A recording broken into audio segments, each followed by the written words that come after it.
Bismillahirrahmanirrahim. Assalamualaikum warahmatullahi wabarakatuh. Alhamdulillahirabbil alamin. Wa bihi nasta'inu ala umuri dunya waddin.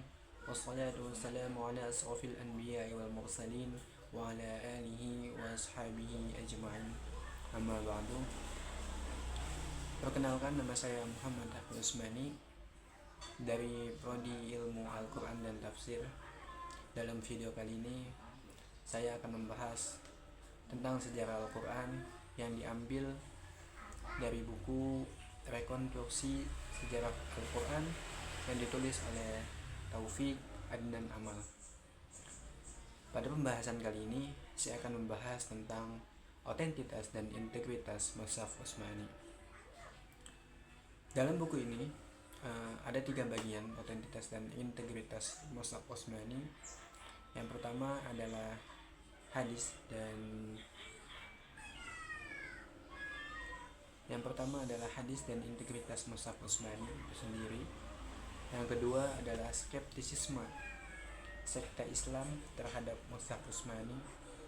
Dan yang ketiga adalah integritas dan otentitas Mushaf Utsmani dalam pandangan Barat.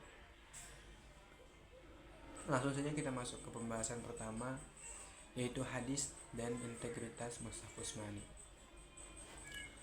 Mushaf Utsmani yang ada pada tangan kita sekarang ini sudah mencakup keseluruhan wahyu yang diterima oleh Nabi Muhammad SAW. Namun, sejumlah riwayat yang sampai pada kita sekarang ini memberikan eksistensi sejumlah wahyu yang lainnya yang tidak terekam secara tertulis di dalamnya. Para ulama telah menjelaskan tentang nasih dan mansukh yang panjang lebar dalam Al-Quran. Ada juga dari hadis qudsi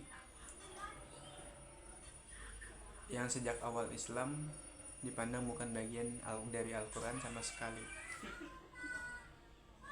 walaupun sama-sama berasal dari Allah Subhanahu wa Ta'ala. Ada 2 kategori yang relevan serta berkaitan tentang otentitas dan integritas Mushaf Utsmani, karena keduanya menyiratkan adanya wahyu yang tidak tertulis di dalam Mushaf Utsmani. Tetapi wahyu itu pun dinyatakan secara hukum telah terhapus dari Al-Quran itu sendiri.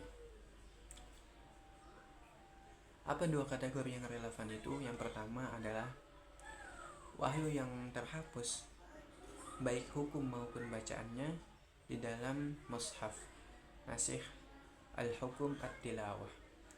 Yang kedua adalah wahyu yang terhapus teks atau bacaannya, tetapi hukumnya masih berlaku. Bagian yang kedua adalah kita membahas tentang skeptisisme sekte Islam terhadap Mushaf Utsmani. Di dalam Islam sendiri ada golongan yang ragu terhadap keutuhan Mushaf Utsmani itu sendiri. Nyatanya sifat skeptisisme mereka tidak didasari dengan kajian-kajian ilmiah atau kritik historis yang mendalam tentangnya, tetapi hanya sebuah prasangka belaka.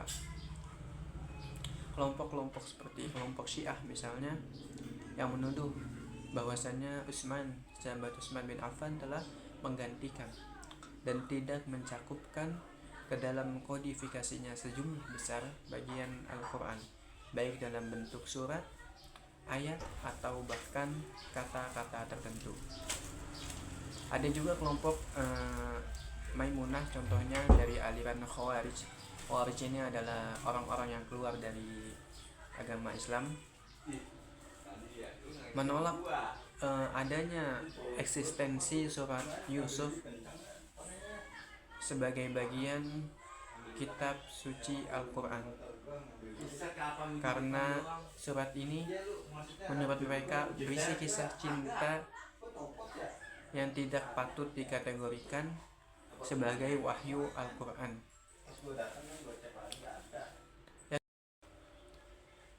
Baik, pembahasan yang ketiga adalah tentang otentitas dan integritas Mushaf Utsmani dalam pandangan Barat. Sarjana Barat yang pertama kali mengemukakan adanya dugaan kepalsuan terhadap Al-Quran adalah orientalis, orientalis asal Prancis yang bernama Sylvestre de Sacy. Ia meragukan keaslian daripada ayat yang ke 144 dalam surat Al-Imran yang berbunyi Bismillahirrahmanirrahim wa ma kana Muhammadun illa rasulun qad khalat min qablihi rusul afa imma aw qutilan qalabtum ala aqabikum wa man yanqalib ala aqibihi falan yadurrallaha syai'a wa sayajzillahu syakirin. Ia meragukan bahwasanya Nabi itu gak mungkin wafat karena ia adalah utusan Tuhan. Tapi ini dibantah karena Nabi juga manusia biasa yang dapat merasakan lapar, haus, sakit, dan tentunya juga kematian.